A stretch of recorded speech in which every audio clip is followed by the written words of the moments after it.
তো আমি গেলাম নীলফামারী, গিয়ে বললাম আমরা নামাজ চাই কিনা। যে গেলাম নামাজ চলবে কি চলবে না? চলবে না? চলবে। রোজা চলবে, দরুদ চলবে, সালাম চলবে, মা বাবার খেদমত চলবে। যখন বলছি মাজার জিয়ারত চলবে না। পরে আমি বললাম যে ঠিক আছে, যারা যারা কারা কারা মাজার জিয়ারত চলবে না বলছেন আপনার হাত তুলুন। পরে দিয়ে যে শতকরা 90% হাত তুলছে। তো 90% লোকে হাত তুলছে জিয়ারত চলবে না।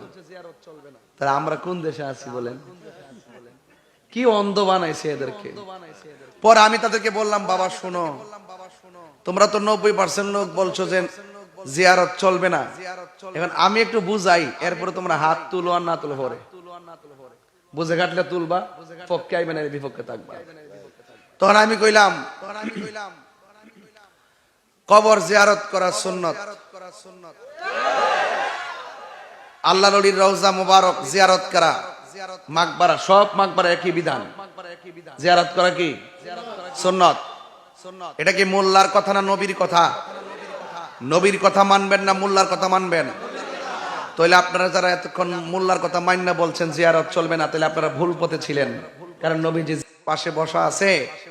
আপনারা এই মুহূর্তে চ্যালেঞ্জ করলাম, চ্যালেঞ্জ, আপনার আলেম নিয়ে আসেন, আমি নীলফামারী থেকে প্রমাণ করে দিয়া যাবো জিয়ারত করা সুন্নত। যখন আমি বিস্তারিত বলার পরে এবার জিজ্ঞাসা যে বাবারা নীলফামারী বাসী, এবার আপনারা বলেন আপনারা জিয়ারতের পক্ষে না বিপক্ষে? পক্ষে। কারা কারা জিয়ারতের পক্ষে? সবাই হাত তুলছে। ওই যে একতরফা শুনলে এমনই হয়, কথা বলেন না?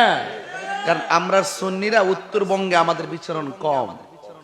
আমি প্রচুর মাহফিল করি ওই দিক দিয়া, নীলফামারী, সৈয়দপুর, বগুড়া, টাঙ্গাইল, ওই রাজশাহী, অনেক মাহফিলে আমি যাই। অনেক আমার কয় হুজুর আপনি আইছেন ঠিক আছে, 22 বছর পর্যন্ত কি আম হইছে না, আপনি তাই করছেন। আমি যারা ভাল লাগে করব, না পারলে বইয়া থাকবো।